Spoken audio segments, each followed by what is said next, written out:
नहमदुहु व नसल्ली अला रसूलिल करीम अम्मा बाद। मौलाना जमील साहब है सहारनपुर को, उन्होंने पूछा है कि कुछ लोग फर्ज नमाज के बाद दुआ करते हैं, कुछ लोग नहीं करते हैं, तो हदीस ये बताइए कि क्या सही है। जवाब यह है कि यहाँ चार बातें हैं। एक है कि दुआ करें या न करें, एक ये। दूसरा है कि जोर से करें या आहिस्ता करें, दो। तीसरा है कि इज्तिमाई दुआ करें या न करें, तीन। और चौथा है कि ये दुआ है क्या, मुस्तहब है या सुन्नत है। जवाब कासिल है कि दुआ का तो सबूत है। बुखारी रहमतुल्लाह अलैह ने बाब बांधा है, बाबू दुआ बाद सलात, और हदीस का नंबर है 6330। उसमें उन्होंने कहा है अन रसूलुल्लाह सल्लल्लाहु अलैहि वसल्लम कान यक़ूलु फी दुबुरि कुल्ली सलातिन इज़ा सल्लमा ला इलाहा इल्लल्लाह वहदहु ला शरीका लहू। तो हदीस का नंबर है 6330 और बाब है बाबू दुआ बाद सलात। इससे पता चलता है कि आप सल्लल्लाहु अलैहि वसल्लम हर नमाज के बाद दुआ तो करते थे, जोर से करते थे या आहिस्ता करते थे। तो इसी हदीस को नकल किया इमाम मुस्लिम रहमतुल्लाह अलैह ने।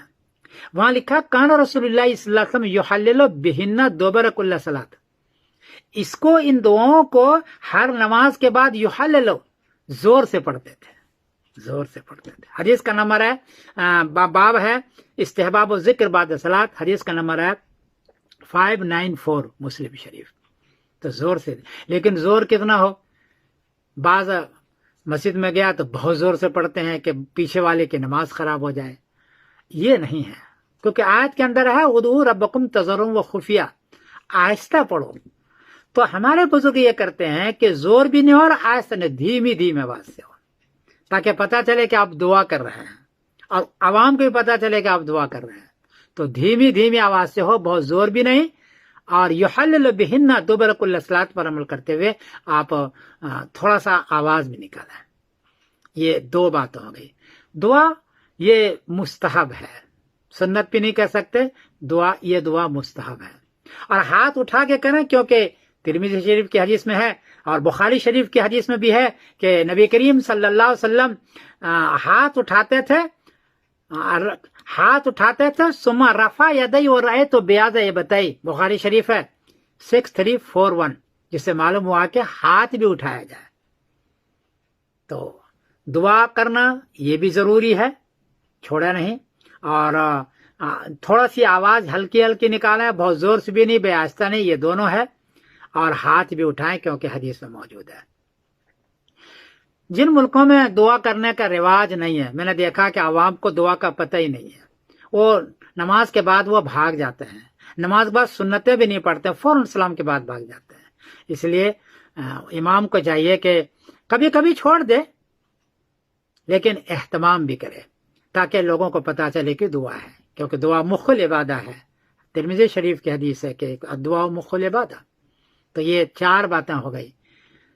एक इमाम साहब को देखा कि वो दुआ के लिए हाथ उठाते नहीं है और कुछ बोलते भी नहीं है। तो दाएं जानिब जो मेंबर के पीछे दो सफ के लोग होते हैं, वो बेचारे एक दूसरे को तकते रहते हैं कि इमाम साहब ने कब हाथ उठाया और कब नहीं उठाया और कब दुआ की, नहीं पता ही नहीं चलता, तकते रहते हैं। इसलिए इमाम साहब को चाहिए कि दुआ करते वक्त में अगर सिर्रा नहीं करना है तो दुआ करते वक्त में कोई ऐसा जुमला शुरू में बोल दे जिससे पता चले कि इमाम साहब अब दुआ कर रहे हैं, और आखिर में कोई ऐसा जुमला बोल दे जिससे पता चले कि अब ये खत्म कर रहे हैं, ताकि जो लोग मेंबर के पीछे उनको भी पता चल जाए। तो ये एक हकीकत है, इसलिए दुआ बिल्कुल नहीं छोड़नी चाहिए। कभी कभी छोड़ दे वो ठीक है, बिल्कुल हमसे छोड़ दे ये नहीं है, मुख्कुल इबादा है। और नबी करीम सल्लल्लाहु अलैहि वसल्लम बहुत सारे जिक्र करते थे, तस्बीहात का तो जिक्र है ही है, और दुआ भी करते थे। और दुआ दोबारा सलात का जिक्र बहुत जगह आया है, इसलिए इस पर अमल किया जाए। बाकी क्योंकि उलमा दोनों तरफ हैं, कुछ लोग कहते हैं कि करो, कुछ लोग कहते हैं कि इज्तिमाई दुआ बिदअत है, न करो। तो अपने अपने मुफ्तियों से पूछ लो। अलबत्ता मैंने तो हदीस जिक्र कर दिया कि बुखारी शरीफ में और मुस्लिम शरीफ से क्या है। मैं समरद कासिम बोल रहा हूँ मैनचेस्टर इंग्लैंड से।